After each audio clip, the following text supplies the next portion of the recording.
नमस्कार, मैं हूं आपके साथ रोहित। आजकल सिर्फ और सिर्फ हथियारों की बात हो रही है और हर तरफ भारत अपनी सीमा को सुरक्षित करने की पूरी कोशिश कर रहा है। उसी कड़ी में भारत ने अपने ड्रीम प्रोजेक्ट स्वदेशी के चलते मेक इन इंडिया के तहत पहला युद्धपोत आईएनएस विशाखापट्टनम को नौसेना में तैनाती मिली है और इस अवसर पर प्रधानमंत्री मोदी ने मुबारकबाद भी दी है। भारतीय नौसेना के विध्वंसक युद्धपोत विशाखापट्टनम को रविवार को विधिवत तरीके से सेवा में शामिल कर लिया गया। इस युद्धपोत के सेना में शामिल होने के बाद पीएम मोदी ने ट्वीट कर लिखा और कहा कि भारत के लिए रक्षा क्षेत्र में आत्मनिर्भर बनने के प्रयास के लिए आज का दिन गर्व का दिन है। आईएनएस विशाखापट्टनम को भारतीय नौसेना में शामिल किया गया है। यह स्वदेशी रूप से विकसित है और हमारे सुरक्षा तंत्र को मजबूत करेगा। रक्षा आधुनिकीकरण की दिशा में हमारे प्रयास पूरे जोश के साथ जारी हैं।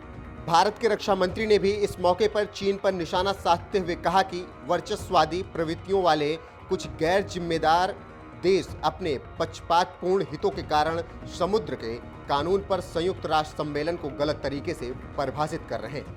दुनिया के विकास के लिए rule based freedom of navigation, sea lanes की सिक्योरिटी इत्यादि पहले से कहीं अधिक महत्वपूर्ण हो गई है। 1982 के united nations convention on the law of the sea, जिसे अनक्लॉस कहकर पुकारते हैं, इसमें नेशंस के territorial waters, exclusive economic zones और गुड ऑर्डर एट सी के प्रिंसिपल को प्रतिपादित किया गया है। पर इन प्रिंसिपल्स की मनमानी व्याख्या एक रूल बेस्ड मैरीटाइम ऑर्डर की राह में बाधा उत्पन्न करती है। यानी कुछ नेशंस ऐसे हैं, नेशंस क्या हैं, मैं उन्हें इररेस्पॉन्सिबल नेशन कहना चाहूंगा, जो अपने नैरो पार्टीजन इंटरेस्ट के लिए हेगेमोनिक टेंडेंसी से इन इंटरनेशनल लॉज की आए दिन नई नई अनुचित व्याख्याएं करते रहते हैं। व्यवस्था की दृष्टि से अनक्लॉस 1982 के नियम बहुत ही अहम हैं, पर उनकी मनमानी व्याख्या करके उन्हें लगातार कमजोर किया जा रहा है। यह चिंता का विषय है। भारत एक रेस्पॉन्सिबल मैरीटाइम स्टेक होल्डर के रूप में कंसेंसस बेस्ड प्रिंसिपल्स और पीसफुल, ओपन, रूल बेस्ड और स्टेबल मैरीटाइम ऑर्डर का सपोर्टर है। हम एक रूल बेस्ड नेविगेशन की फ्रीडम, फ्री ट्रेड और यूनिवर्सल वैल्यूज वाले इंडो पैसिफिक की कल्पना करते हैं, जिसमें सभी भागीदार देशों के हित पूरी तरह से सुरक्षित रह सकें।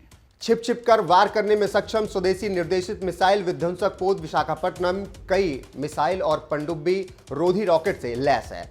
इसे नौसेना के शीर्ष कमांडरों की मौजूदगी में सेवा में शामिल किया गया है। अधिकारियों की माने तो विशाखापट्टनम सतह से हवा में मार करने वाली मिसाइल है और मध्यम और छोटी दूरी की बंदूकें, पनडुब्बी रोधी रॉकेट और उन्नत इलेक्ट्रॉनिक युद्ध और संचार प्रणालियों समेत घातक हथियारों और सेंसर से लैस है।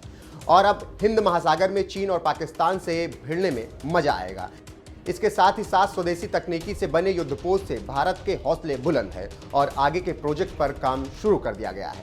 भारतीय सेना के प्रोजेक्ट 15B के तहत आईएनएस विशाखापट्टनम को बनाया गया है।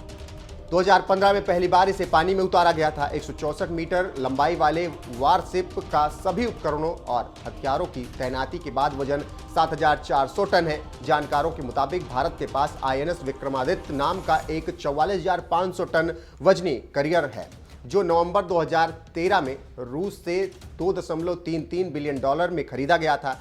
उसके डेक से ऑपरेट करने के लिए $2 बिलियन देकर 45 मिग-29 के विमान और खरीदे गए हैं। 40,000 टन वजनी पहले स्वदेशी एयरक्राफ्ट कैरियर के समुद्री ट्रायल्स का दूसरा राउंड चल रहा है। इसे अगले साल अगस्त में आईएनएस विक्रांत के नाम से नौसेना में शामिल किया जाएगा। कोचीन शिपयार्ड ने इसे करीब 23,000 करोड़ रुपए की लागत से तैयार किया है। यह पूरी तरह ऑपरेशनल 2023 के मध्य तक ही हो पाएगा, जब उसके डेट पर मिग-29 के सुपरसोनिक फाइटर जेट और MH-60R मल्टी रोज हेलीकॉप्टर्स तैनात हो जाएंगे। तो आप समझ चुके होंगे कि भारत मौजूदा वक्त में क्या कुछ कर रहा है और कैसे अपनी नौसेना को समुद्र में मजबूत कर रहा है।